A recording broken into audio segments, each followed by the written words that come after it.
All right, we are live on YouTube and good to go. So I'll now call to order the May 9, 2024 meeting at 3:31 p.m. We will go to our roll call. Will the clerk please take the roll call? Commissioner Larson,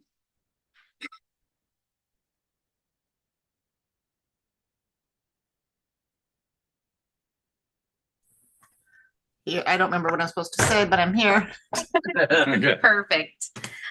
Commissioner Kress, Here. Commissioner Tessman, Here. Commissioner Riggle. It looks like Nancy is not present, and Commissioner Williams. Present. Awesome, we do have a quorum. Very good.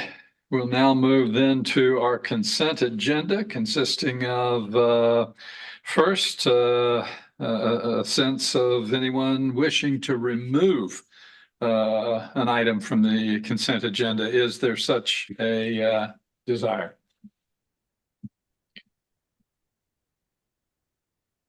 I will then take a motion, not seeing any expression of desire to remove an item. I will take a motion to approve the consent agenda.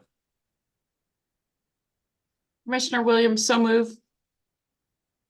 Is there a second? Second. All those in favor? Say Aye. Aye. Any opposed? It's carried. We have a consent agenda.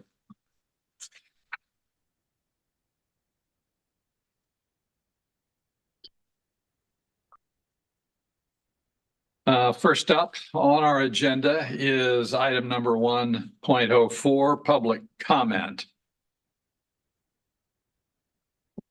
We did not receive any in advance, and we do not have any public attendees. Okay. So we will then move forward. Item 2.01 is the approval of the agenda for May 9. We've done that. We've taken that action. And next, 2.02, approval of minutes from the February 8, 2024 meeting. I would entertain a motion to approve. Already taken care of. It's done. Thank you for keeping us on track here. We have presentations today, starting with item 3.01 from our city engineer, Mr. Fazzari. All right, thank you very much. I have just a brief PowerPoint presentation here with some updates on some of the projects that we've been working on. So talking about 6 different things today. One, an update on the reservoir number 4 project. Then the lift station number 5 project, the wastewater treatment plant project, the post office crosswalk, and then a couple of road projects we're getting started on design for, the East-West Road and College Avenue intersection, and then finally roundabout at 12th and Larch. And I think Mike's also going to talk a little bit about a couple of these a little bit later as well.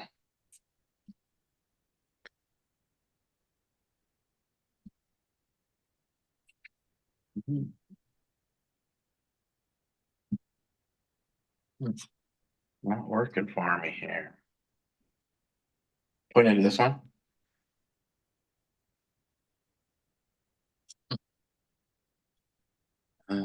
Technology. Yeah, it doesn't seem to be moving. Can you advance it to the next slide for me? Is there an on off button on that thing? Okay, so the reservoir number 4 project, just a quick reminder of the need for the project. The water system currently has about 2 million gallons of storage capacity in it. And the water system plan that was completed in 2021 identified a storage deficiency of about 0.6 million gallons. And the operators can confirm that with sometimes the tanks get pretty low in the summertime when some of the sources aren't working as well. So there's a capital improvement plan project identified to construct the new reservoir number 4 on the west side of town, and then a transmission main to connect it to the rest of the system. And this project will provide some redundancy for when the existing water tank for that zone happens to be offline for one reason or another. It'll eliminate some of the water level fluctuations in the existing water storage reservoir, provide more fire flow capacity, and then will also be in an area of future growth on the west side of town. In terms of the location for reservoir number 4, it's planned to be on some city-owned property on the bluff just above the shooting range out near the wastewater treatment plant. And this location was selected. It's in the corner of the land treatment area where wastewater effluent is currently land applied to the crops out there. This location was picked because it's on some city-owned property, which makes it so that we don't have to purchase property for the tank. And the elevation is such that the water level needs to match the water level of the existing elevated water tank in the city. And so this topography allows us to minimize the height of the water tank needed to maintain that hydraulic grade line. And we've also moved it just far enough away from the edges of the city-owned property to meet all the setback requirements for the zoning as well. Oh, hey, maybe it's working now. So this is a map of the spray fields out at the wastewater treatment plant. The areas in yellow are the existing spray fields where wastewater treatment or wastewater effluent is currently land applied. That purple rectangle is that 80 acres that the city purchased for future expansion at the wastewater treatment plant. So the water tank is planned to go in that northeast section of the spray fields. And then the next slide here, we'll zoom in a little bit on that area. Oh, first, here's a cross section. Oh, wait. There we go. Okay. Yeah, so this is that area just above the gun range where the water tank will be located. The area in yellow is the 50-foot buffer around the spray field. And then the area in purple shows where we will convert it from spray field to buffer area. So in other words, that area in purple and yellow just has fresh water applied to it rather than effluent, since it's close to the edges of the spray field and close to neighbors. So the net effect is it'll eliminate about 1 acre from the spray field acreage, which will be fine. I think there's hundreds of acres out there, so it'll just take 1 acre away from that. And it's located just on the edge of the bluff there.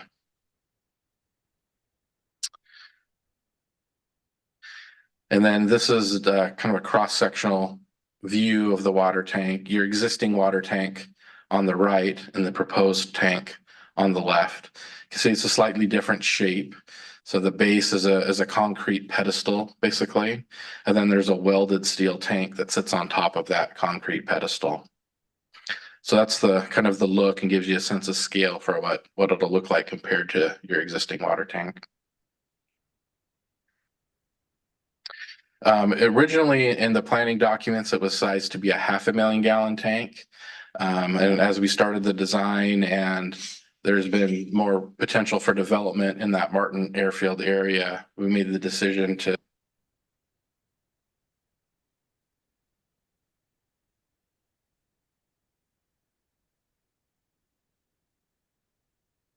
We just lost the volume.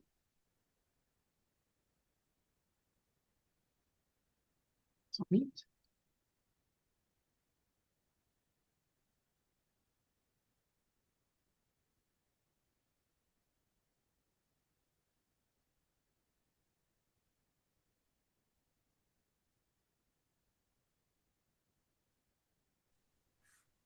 There's a Public Works Trust Fund loan that is funding the design portion of the project. And we applied for funding from the Department of Health. And recently received word that it was approved for funding for $10 million. And they indicated there's a little bit more funding that we can add to that as needed, maybe up to about 12 million or so. In addition, Mike was able to work with your lobbyists and get potentially an earmark for the project for another 4 million. Yeah, there's a Army Corps Water Resources Development Act bill where we're getting 5 million out of that. And then as of this afternoon, it's passing the final gauntlet, but it looks like we're going to be getting a congressional directed spending appropriation from Representative McMorris Rogers for another 4 million. Yeah, so that's a tremendous amount of grant funding. And then of the $10 million from the Department of Health, they've indicated about half of that will be forgivable as well. So we're looking at getting about an $18 million project for a $5 million loan. The rest being grant funding, which is pretty phenomenal.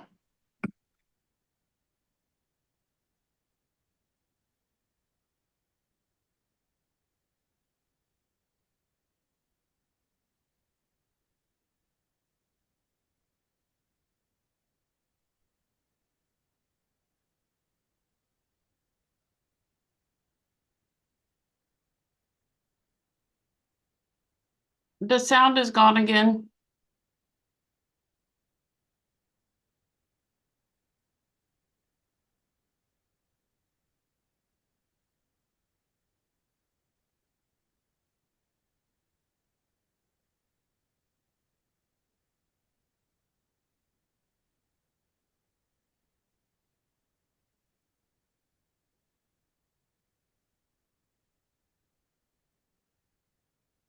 Is to hopefully advertise for bids this fall or winter, but really it'll depend on the Majania Road project because it's currently going through right-of-way phase, Robert, I believe, and we want to make sure that we advertise these projects around the same time since we don't want contractors stepping over each other.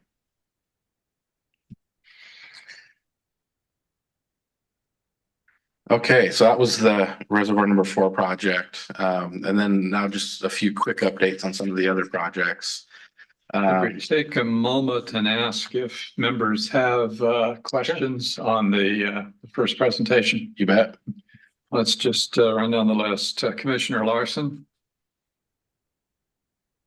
Questions? Commissioner Williams? Yes, I just wanted to check on the new water station. Is that concrete pedestal go all the way up? So there's not like steel legs, it's a concrete legs? No. So let me go back here. So there's a basically a metal ductile iron standpipe that runs right through the middle of that concrete pedestal. And so that's the connection to the steel water tank. The concrete pedestal really is just a pedestal that the steel water tank sits on top of. And But- So how wide is how big around is the concrete pedestal? Mm. I mean, does it go between both of those two legs that we see there? those aren't legs. So Okay. imagine it's just a concrete cylinder basically. Okay, all the way up to where the All tank. the way up. Yep. Okay. And then the top portion, kind of mushroom shaped portion, that's a welded steel tank. And so that sits on top of that concrete pedestal. And so that concrete pedestal will provide a little bit of storage and for things and underneath it. Okay, I couldn't tell if those were steel legs like on the other one or pipes, so I was a little confused. Thank you. Sure. Yep. Commissioner Tessman, questions? Commissioner Riggle? No questions. All right, thank you. Let's move on. So next project, the lift station number 5 project, and then the cured in place piping projects. So both of those, the design have been completed and approved by Ecology, and they're currently out for bids, and the bid opening is scheduled for next week. So provided we get some good bids, knock on wood, hopefully construction will get started on those and will be constructed through 2024. And just to remind you, this is just kind of an overview map. So the area in orange is the lift station number 5 project and reconstruction along Southwest First. And then all of the areas in yellow are all the areas where we're going to be doing cured in place piping with the sewer collection system. So those are all hot spots identified by city staff and areas where hopefully when we get these old pipes lined, it'll reduce O&M concerns for the operations staff and hopefully even reduce infiltration and inflow. We'll see lower flows at the treatment plant as well from these projects. Okay, next project, the wastewater treatment plant. So the phase 1 project at the wastewater treatment plant is also currently out for bids. Bid opening next week on this project as well. And just a reminder, this involves upgrades up at the headworks and fixing some leaking air piping, enlarging the equalization basin and doing some electrical and controls updates. And then phase 2 of the project, which has been designed and approved, if you remember, has been put on hold while we evaluated a couple other alternatives. And so we've continued discussions with Walla Walla about the feasibility of pumping your treated effluent to Walla Walla for disinfection and disposal. And so we'll be coming with more information about that in June. There's also been some preliminary discussions with the Gardena Farms Irrigation District about potentially sending them the effluent. And we've been working with Ecology about trying to clear a few rules hurdles to make that happen. It's been not very promising, but we're going to try one last time to try and see if we can make that happen. I think everybody agrees from a common sense standpoint, that's the option that makes the most sense, but there are just a few water rights rules that we can't seem to get past. So more to come on that in June. Okay, next project, the post office crosswalk. And so design has been completed on this project and it'll be going out for bid, advertising for bids this weekend. So I think the bid opening is in maybe 2 or 3 weeks. Originally there was planned to be a raised crossing here, but that has been removed because of emergency services concerns. And we have bulb outs that have a slightly different geometry to make sure that we can accommodate street sweepers and maintenance equipment through here as well. So additionally, this project's being combined with some striping improvements on Northeast Ash. So that'll all be one project advertised at the same time. The goal is to get these projects constructed sometime this summer and everything back to normal in time for the next school year.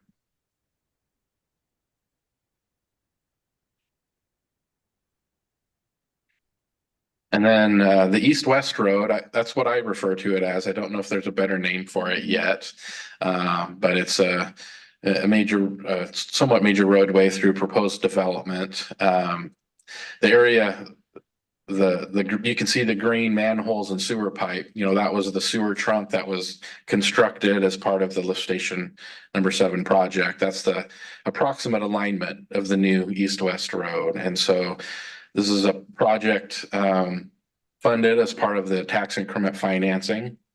And JUB is just now getting started on the design for this east-west road. And so we're coordinating with the developers of the property and the city staff. And it'll involve not only the design of the east-west road, but also that intersection of that east-west road with College Avenue. And so our traffic engineers are beginning started on the traffic modeling to look at what type of improvement might be at that intersection, whether it's stop controlled or a stoplight or a roundabout. So they'll do that analysis and present that to city staff. That'll probably be one of the first things they work on as part of the design.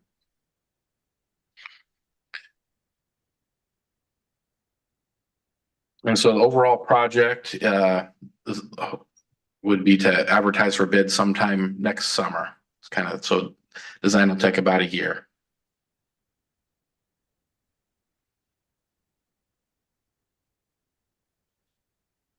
And then one other project, and I believe Mike's going to present a little bit more about this later on, but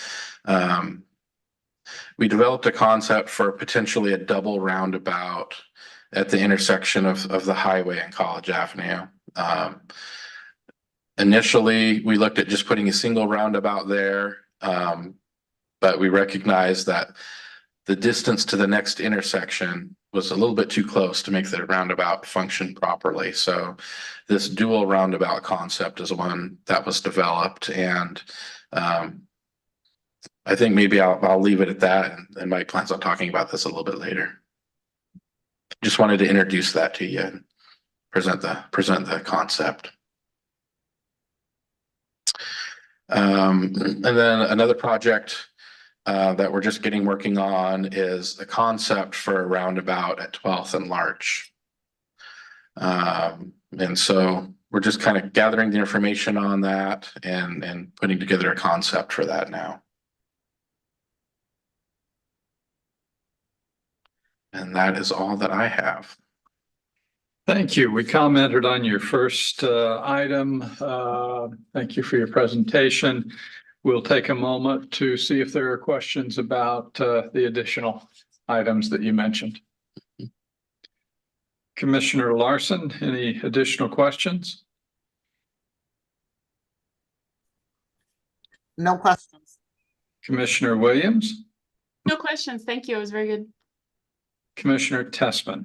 No questions. Commissioner Riggle? I just wanted to ask about that 12th and Larch roundabout, because right now there's a 4-way stop, correct?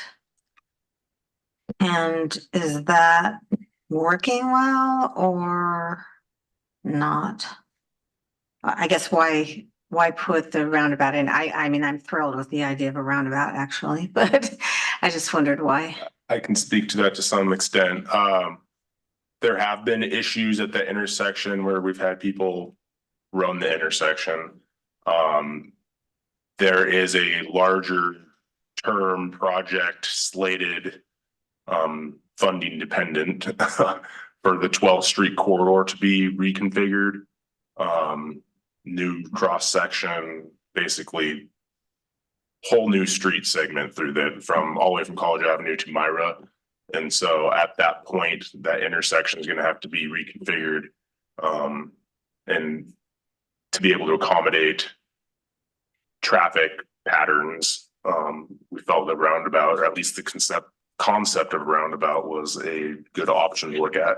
There's also issues with how traffic backs up. I shouldn't say backs up, but when it snows and it's icy and people have to stop on that hill and trying to get going again. So the idea of trying to keep traffic flowing slowly, at least, helps out with that as well. So there's a few things that we feel a roundabout can help resolve some issues and make that intersection safer. Mike, did you have anything? Yeah, Thank you. I would also add from this would have been like 6 years ago. We had a study funded by Community Economic Revitalization Board for all those intersections, and they basically said by 2023 the traffic warrants were going to be such that for this intersection in particular, it was going to trigger a roundabout. And then what's actually going to further compound it is you have the Lions Park improvements going on just north of that. And then the additional thing compounding it is as we get the money together, the eventual replacement of the community center with the library childcare facility. So that's going to be key to like try to slow down traffic on Larch. Plus in that report, there was a lot of numerical evidence about cars getting hung up in the winter trying to make it up the hill. Thank you. Good questions. Thank you for your responses. We'll move to item 3.02, which is a report from our Public Works Director. Thank you. Once again, mine's not nearly as fancy as Alex's, much more verbal, so I apologize. But yeah, I'll go over some of the other projects we're working on that don't necessarily directly involve JUB engineers. We've got a lot going on in the city currently, so. First of all, though, I want to take a minute to introduce Mike Holden, who I've asked to join us here today. Mike has recently been promoted from our public works inspector to capital projects manager. So all of these projects that we're working on that I've been kind of overseeing along with the consultant engineers, Mike is stepping in to take a role in that. So you may see him at future meetings presenting in addition to me or instead of me sometimes too. So anyway, thanks for being here, Mike. He may chime in if I miss something. So the first one I'll touch on is the Well 7 project that Alex, I think, touched on a little bit earlier. RH2 Engineers is working on that for us. It is in the middle of a name change, if you will, because of some Department of Health naming conventions, and I think also another well that Irrigation District 14 put in. We're going to be calling it Well 8 instead of Well 7. So it's the same thing if you hear Well 7 or Well 8, same project, same well. But that one is down off of Teal Road. It is currently being drilled, and we're almost at 100% designed for the well house. There's some final information we need from once we complete the well drilling, but the plan is to be able to go out to add this fall as soon as the funding agreement gets signed, get out to add and get moving on that to get the well house put in. So that's down in the off Teal Road next to where we previously built our lift station 7, and will down where there's likely to be future development. So and then that ties into our Majonier Road project with which Alex also referenced. PBS Engineering is working on that with us. The Well 8 project, Majonier Road, and Reservoir 4 all tie very closely together. The well has a transmission main that comes up the hill to Majonier. The reservoirs off Owens Road up by the gun range, as Alex pointed out, and has a transmission main that comes down Owens to Majonier and then continues down Majonier Road to College Avenue, which will be underneath the portion of Majonier Road that's being designed and ultimately constructed. So Majonier is essentially fully designed, minor tweaks being made as we are entering in. Well, we've started the right-of-way acquisition process. So we have UFS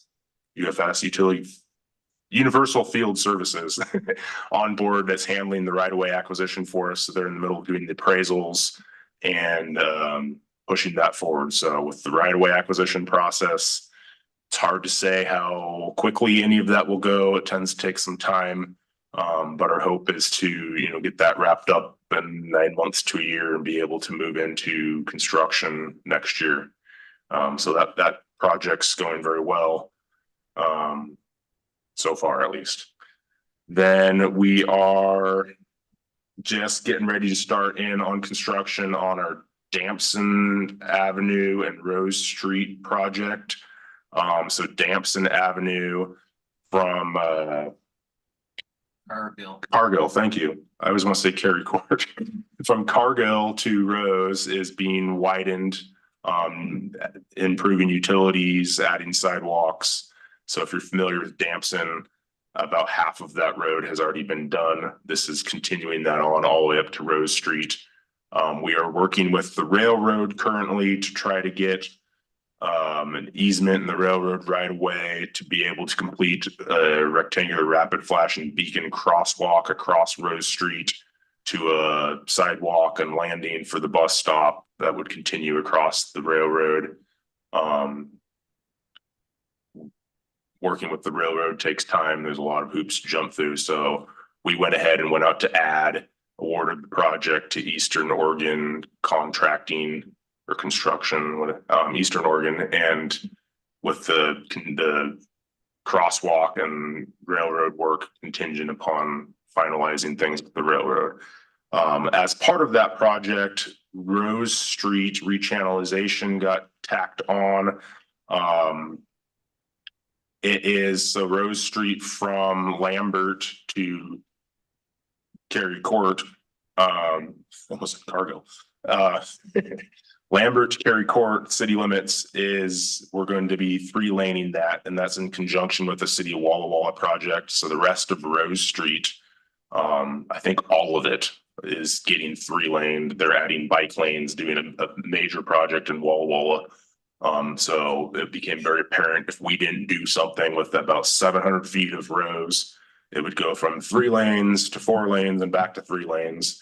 And there's some challenges involved in that with transitioning the bicycle lanes that are on both sides of the road up onto the sidewalk and getting everybody over to the south side of the road to continue on the multi-use path that currently exists along our portion of Rose. So we have bicycle ramps transitioning on the sidewalks and another rectangular rapid flashing beacon crosswalk at Lambert to help safely transition bicycles and pedestrians across and get everybody to the same side of the road for the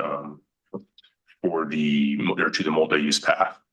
So another portion of this that kind of fell into place late in the game was pedestrian lighting all the way along Rose. So we had initially put in for funding for all of this as one project.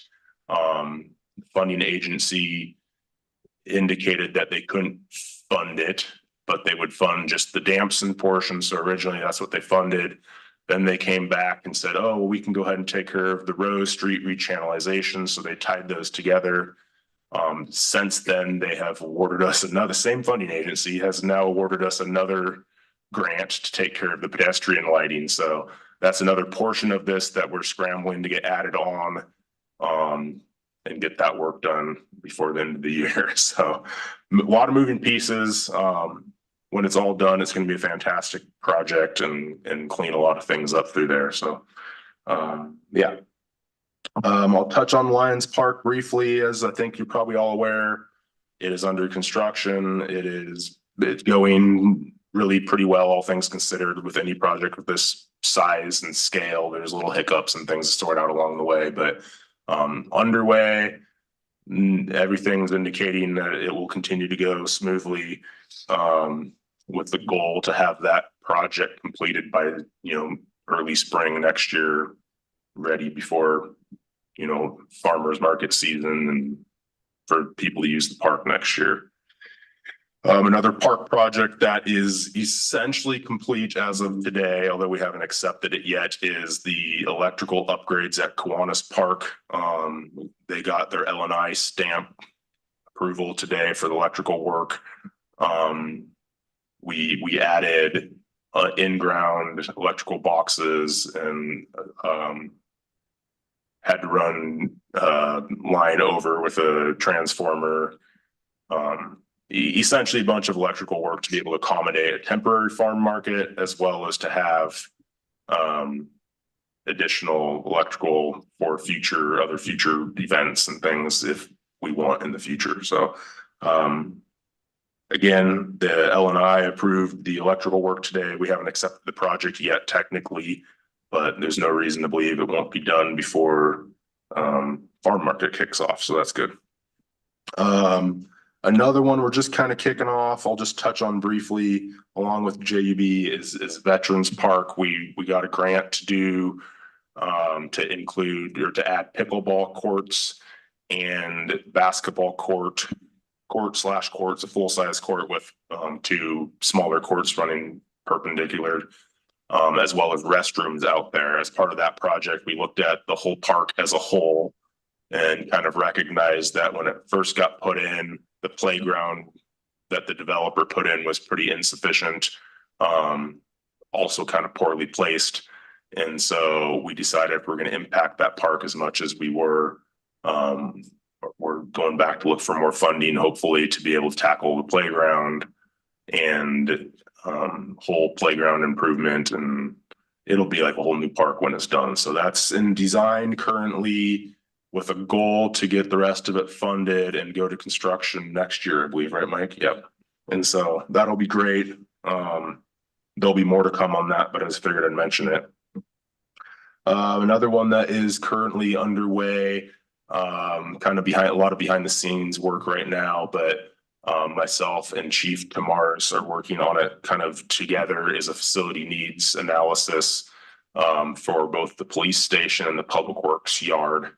Both are significantly, trying to think of the correct way to say it.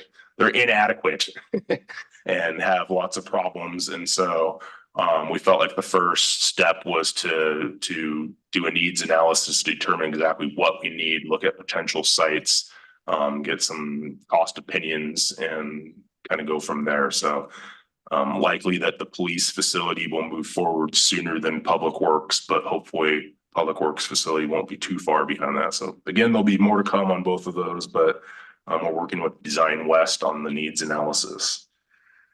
This much smaller one, but I figure it's worth mentioning because pretty quick here, it'll be impactful to the neighborhood, is Autumn Meadows paving project. So a little over a year and a half ago, the city took over Autumn Meadows HOA's private infrastructure as far as roads and sidewalks and the park in there.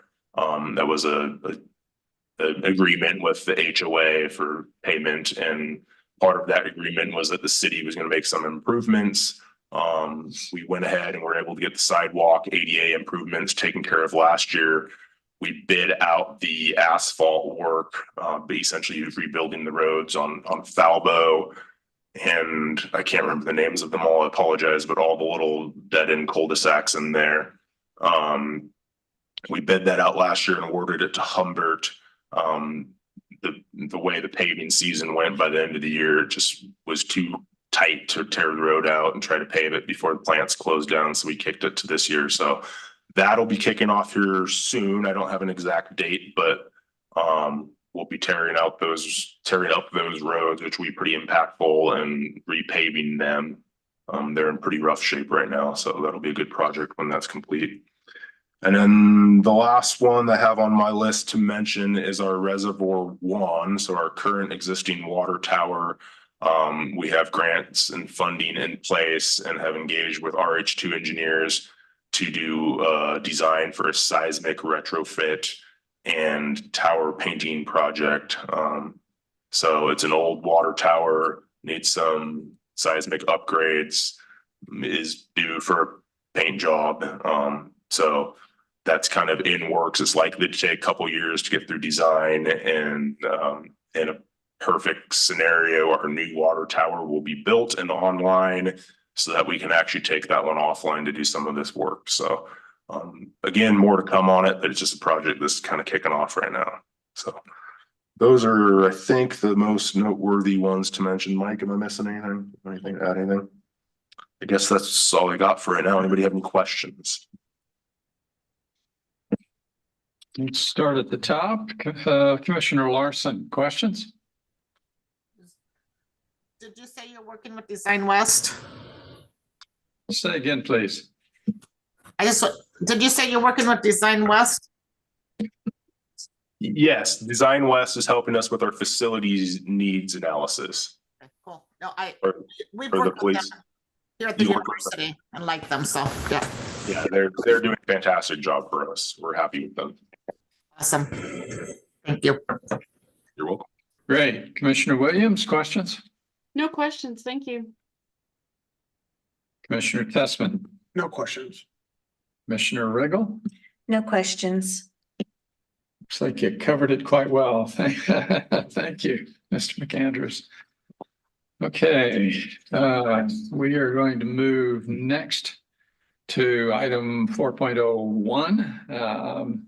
This is an action agenda item 2024 Community Development Block Grant. And you can walk us through that. Yes, so last couple of years we've been successful getting community development block grant dollars. The key difference here versus City of Walla Walla is that since they're bigger, they get a direct allocation from the federal government. With us, we have to compete against all of the like-sized communities at the state level to get it. And then the entire city doesn't qualify. The only area that does qualify is 2 census block groups that straddle College Avenue from Rose Street to the north, Sunny to the south, Birch to the east, and then Academy Way to the west. And that's why over the years we've been able to put the sidewalk down Bay, Davis, 12th, and then the most recent ones for 6th and 8th on the west side of College Avenue. So now what we try to do is basically a year and a half would be engineering, then another year and a half for construction. It's usually 3-year type projects. So the next go around, we would like to pursue funding to go put in sidewalk where there's gaps on Northwest B Street. So there's gaps between College Avenue and the east leg of Spagnuolo, and then the west leg of Spagnuolo, and then Ruby. So fill that, and then you actually have a sidewalk down one side the whole way Evans, and then the other one would be Southwest 2nd between Davis and Academy Way, because there is some sidewalk on the western extent of that corridor, but then it goes nothing on the whole east side. So that's the general gist of it. So looking for a letter of support, and then if this is approved through our digital DocuSign process, we'll send it to the chair to sign at a later time for a letter of support for this project. Questions? Let's just take it from the top. Commissioner Larson, questions? No questions. Commissioner Williams? No, I'm really excited about this. Yeah. Commissioner Tessman? No questions. Commissioner Riggle? No questions. Thank you. Thank you for this report. You were looking for I imagine, a motion to recommend this project to the city council. Yep. I would entertain such a motion at this time. I move we recommend the Community Development Block Grant General Purpose Project Northwest B and Southwest 2nd Street sidewalk gaps to city council. Do we have a second? Second, Commissioner Williams. It's been moved and seconded. All those in favor, say aye. Aye. Aye. Aye. Any opposed? It is approved. Okay, thank you. The next item, so the next batch of grant proposals that we're going to make is to State Department of Transportation. We're able to do this because we do have an adopted local road safety plan in place.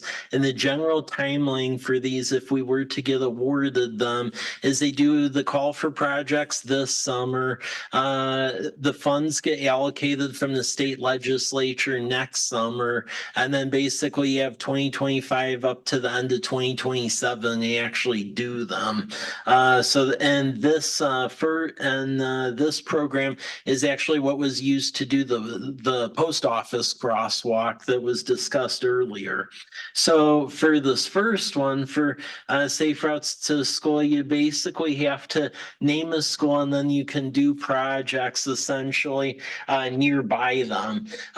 We almost got this funded the last time. Main reason we did not was because we did not really have local match dollars. Now we have the transportation benefit district, so we actually do have money to match. So this first one would be around Sager, and what would happen would be to get the crossing across Lamperti at that back entrance of Walmart. There was some designs that were put together for that a couple of years back that have been hanging out. Then Southeast Central, from the wall, the Lamperti, there's like a ramp that goes up from Lamperti and Walmart up to the foot of Central, but there's no sidewalk. So this would put sidewalk and ADA ramps down Central to 12th, and then RFB of the 12th, and then some sidewalk down Birch. And we believe this has a higher chance getting funded because now we have the transportation benefit district. And then we also shrunk down the project extents from the last time at which it was funded. So. Excellent. Do we have a motion that we recommend this to city council? Commissioner Williams, I move we recommend this Sager Middle School Safe Route to School project to the city council and authorize the chair to sign a letter of support. It has been moved. Is there a second? I second it. Questions on the motion? Any discussion, question? I had a question. Yes. Regarding the pedestrian crosswalk with the island at the back part of entrance of Lamperty. That's school district property, right? Not city right away or Walmart. So Lamperty, the street is actually city property. Now, the natural area next to Walmart, that's actually owned by Walmart. Got it. Okay. Yeah. Thanks. Yep. Okay, and did we had a second? All right. Those in favor of the motion to recommend, say aye. Aye. Aye. Those opposed? By voice vote, the ayes have it. It is approved. Next is 4.03 Washington State Safe Routes to School Grant Application, Davis Elementary School area. Mr. Izzetto. Okay, thank you. So similar concept, different school and different neighborhood. So this is based off of the area around Davis Elementary School. So if funded, this would deal with filling in the sidewalk gap on Ash Avenue. There's about half a block at which no sidewalk exists from Whitman Drive up to about mid-block heading to A Street. And then also fixing Birch Avenue, which is like a glorified alley from Second to Fourth. So sidewalk on one side and likely trying to make it one way, to be determined by whoever designs that, which way it would go. And then RFBs at some key intersections, Ash and Second and Fourth and Day. And likewise, this one, the match would come from the Transportation Benefit District. We submitted this the last time. We had more stuff in it. And again, we think, in talking with the state DOT, that coupled with the fact we didn't have a local match, did it in, but paring it down, plus we have a TBD, we think it sets up to be good this go around. Okay. Let's see if we have any questions from commissioners. Commissioner Larson, No questions. Commissioner Williams, No questions, thank you. Commissioner Tessman, No questions. Commissioner Williams, Riggle. No questions. All right, very good. Do we have a motion that we approve for to recommend this to the city commissioners? Commissioner Tessman moves that we recommend the Washington State Safe Routes to School Grant Application, Davis Elementary School area to City Council. It's been moved that we recommend to city council. Is there a second? Commissioner Williams, second. Those in favor of the motion, say aye. Aye. Aye. Aye. Any opposed? Say nay. The ayes have it. It is approved to recommend to the council. Let's see, this is now item 4.04, the Washington State Pedestrian Bicycle Program, grant applications, letters of support. Mr. Izzetto. Thank you. So for this one, similar program, this is Ped and Bikes, instead of Safe Routes to School. So it's about improving safety for pedestrians and bicyclists. And the idea here is to submit 3 projects. Likely we'll only get one, but it really depends on the biases of whoever is grading these, because we've asked in the past and it goes all over the place. So it's hard to predict what the flavor of the biennium is. So the first one would be to try to get some money to deal with Myra Road and Garrison Village Way, because right now there is no, now City of Walla Walla owns Myra Road, but we own Garrison Village Way. And there does need to be either a stoplight or something over there, and that's never come to pass. And meanwhile, people are trying to play Frogger, get over Fort Walla Walla Park, myself included. So something needs to happen over there. So this would help in that endeavor.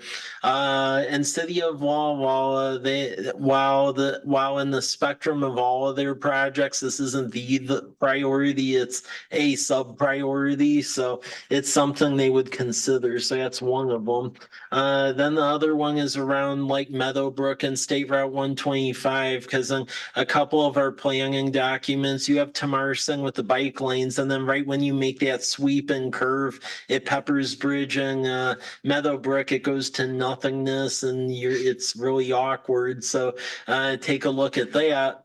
And then the third one, we do have some MPO, Metropolitan Planning Organization money to do engineering on this, but this would go to chase after some construction dollars to fill the gap on Whitman Drive. So Whitman Drive, that wasn't as important in the past before like Homestead existed and Martin Airfield was in the city with the multi-use path, but now you have about 6 miles of multi-use path, and there's like a 2-block gap in the middle where the multi-use path goes to absolutely nothing. And that's causing a litany of issues. So we do have the engineering money in hand, but this would go to essentially construct something. So those are 3 projects. Likely we'll get one, but that's the idea here. Okay, thank you. That's an action item. We will seek first questions from members. Commissioner Larson, No questions. Commissioner Williams, No questions, thank you. Commissioner Tessman, No questions. Commissioner Riggle. No questions. You just made it so clear. No questions. Okay, let's take it to a vote to recommend to City Council. Those in favor, is there a motion? Let's start there. I move that we support the safe need, where are they? What is it? So The recommended action. quarterly utility and transportation hybrid, I know, state pedestrian and bicycle program. Sorry about that. Okay. We do have a motion. Is there a second? Second. Commissioner Chessman. Those in favor of this motion to recommend, say aye. I Opposed? The ayes have it. It's carried. Good work. Item number 4.05. ELDA, Washington College Place Development. The need for a roundabout at Whitman Drive and back home, first entry into South Side Development. Mr. Rizzatello, tell us about that. Okay, thank you. And yeah, I think if you could click on the second document, the roundabout concept. Okay, so here's the issue with this property. So as you all know, the property on the south side of Whitman Drive has sat dormant for a long time. Now the western third of it is being developed into those apartment complexes. The cool thing with the front part of the site is it looks like there's finally a project that's gonna go. So it would be a fairly significant cobblestone hotel with a convention center, and then likely a grocer, a big box, and then pad retail. Now, the situation we're at the moment is that the developer and their investors insisted that, hey, we can get customers going through Whitman Drive, but we really wanted the freight deliveries via right in, right out off of South Myra Road. What's a little bizarre is that we don't own Myra Road. City of Walla Walla owns Myra Road. We had continual discussions with them to urge, like, hey, if we aren't asking you to pay for it, the developer would like let them do their thing. The city made overtures as to what sort of documents they wanted. The developer turned in documents, and then the response was no, or more information, or still no. So it was putting the development at risk. So where the investors have landed out with this, they're still willing to do it, but they need a safe way to get like trucks for deliveries of the hotels in there. The only thing that could potentially work would be to put a roundabout on Whitman Drive. We own Whitman Drive, so no one can say no on that. We own that. And then that can accommodate the truck traffic and the hotel. And the various commercial would go along with it. They have since expressed that would in general work. Ethan, if you could click the first document. The general idea is to go after a grant to pay for this, because what the developer is saying, and rightfully so, is, a right in, right out, it's like $100,000. And because of unknown reasons, a roundabout's like 1.4 million, and that's a little unfair because of unknown reasons. We have to pay this much extra money. So this has all sorts of benefits. As you know, we've needed a hotel for a long time. We need additional retail for a long time. So one way or another, we're trying to find money and make this happen and help them out. So Transportation Improvement Board, they do have an urban arterial program where they have an economic development band of money that essentially they'll give like up to 90% of project cost to essentially cover this sort of thing. And then if you go to page 2 of this document from that developer, you'll see an approximate timeline as to various elements of this project. So really the big holdup right now is the roundabout issue. So we're going to be going after grants and such, but in general, I want to sign off from this body, Economic Development Commission, which is also considering it, and then City Council, and move forward. Because I know, considering the city originally built that road years ago, it's a little weird coming back and having to do something like this, but it could potentially torpedo that project if we don't figure out a way to get freight in there. Okay. Questions? Commissioner Larson, thank you, Mike, for that. Questions, Commissioner Larson? No questions. Commissioner Williams? No questions, thank you. Commissioner Tessman? Question and maybe even a comment. So when I first saw this come across on the agenda, I was extremely excited. I know that the city has waited a long time for development of that location. Yeah.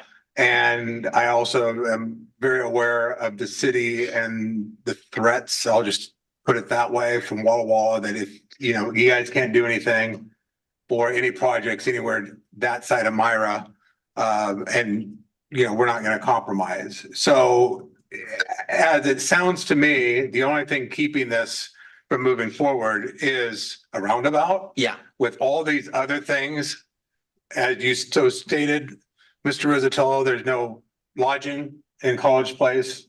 There's so much potential at that site. Yeah. And I say, this committee, this commission, and the city do everything it can to see this forward. That's I'm only speaking for myself, but I actually laughed for a moment when I saw this. I thought, this is all that's keeping this from going forward, is a roundabout. Yeah. And it's actually, spend way too much time and money at Home Depot. That roundabout doesn't look, and I'm not an engineer, it doesn't look like it's going to be that big of a project No. to put a roundabout. No.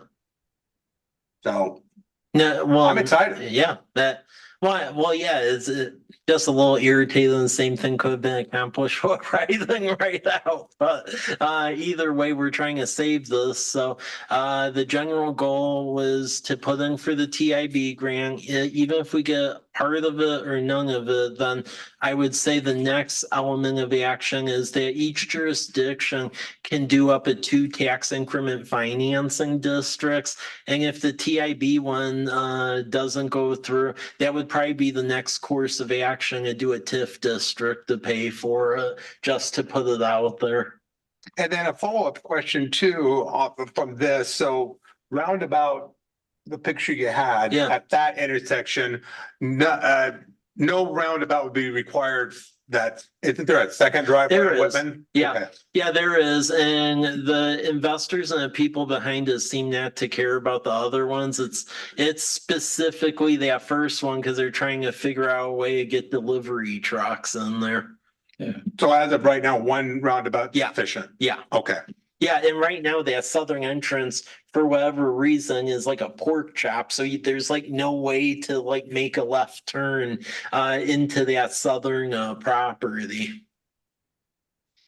Good question, Commissioner Testman. Commissioner Riggle, question? No questions. All right. Let's entertain a motion then that we recommend this to City Council. Commissioner Testman, recommends the Eldawa CP development needed for roundabout at Whitman Drive and back home, first entry into Southside Development to College Place City Council. It has been moved. Is there a second? Second, Commissioner Williams. Thank you. Those in favor of this motion, say aye. I, Aye. Any opposed? Doesn't sound like it. The ayes have it. Motion's passed. Let's get it done. Item number 4.06 is conceptual roundabout at State Road 125 in College, McMinn, College and Ofty. Mr. Rizzatello. Thank you. Atha, if you could click on the conceptual plan document, because I think that's important to understand why we're talking about putting like a double roundabout in there. So this drawing, it's going to be going through the hearing examiner. They're finessing it, but there's essentially 3 sorts of developments that are converging there. Now, the colorful one, which is to your left, is the former Christensen property. It's now owned by College Holdings, and they're doing a litany of single family, multifamily, senior housing, you name it. They want to put it over there. The property along College Avenue, the general goal there is to have commercial supporting activities. Now, the thing that really triggered this discussion about the intersection is all of that blue property. We recently annexed that. That was called the Bobby Smith property, and since that time, Charlie Conan bought it. And what he's wanting to do is to put housing along where Ofty Lane is at. And then if you look at the far end of Ofty Lane, College Place Public Schools has acquired a significant amount of land back there for an eventual new intermediate school, because you have a situation where pretty much the elementary school and the middle school is packed to the gills, so they have to offload pressure at both of them to make it work. So that'd be intermediates. So with State Route 125, pretty much since I've been here, the state has always been talking about changing every one of those intersections eventually to a roundabout. However, what's held it back was to do it, and this is going back in like $2017, the complete corridor cost was like around $36 million. But their goal has always been to change out all the intersections. And talking with the state, unless they have intersection is changed to a roundabout, they will not allow off-D lane to hook into it at all. So we're caught in this situation where unless you do something, at least for that road going left to right, that off-D lane through the blue, that's not happening unless something goes down with the intersection. So if you click on the third document, the concept reduced one, yeah. So the general goal here, because we're trying to get into a variety of different areas here. So you have College Avenue, with that first smaller roundabout. I asked JUB to come up with a very quick sketch because there is a bucket of money available. It's a Freight Mobility Strategic Investment Board. But the one weird thing about this bucket of money is they only do calls for projects once every 12 years. And if you miss the boat, you're basically toast at that point. So this is why we prepared it really quick. So that smaller roundabout would deal with College Avenue and then off-D lane going into Conan development. And then the bigger roundabout deals with State Route 125 and College Avenue. And then, as you all may recall from years and years ago, the last time we got into that whole urban growth area debacle, there was always a goal to eventually try to get in along Peppers Bridge Road over there. So basically design it in a way where if you do this, you could link up to McMinn Road, which would get you to the Peppers Bridge Road, which is going to be ever increasingly important because Liberty Christian School, they're growing. The fellowship over there, they're growing as well. So it just dump all the traffic right at Meadowbrook and Tamarson isn't really doing anyone any favors either. So this would help dilute all of that. So this, I would say this design in general came out of nowhere mainly because of that freight mobility call for projects. But that's what we try to do to get other like entities to pay for stuff. So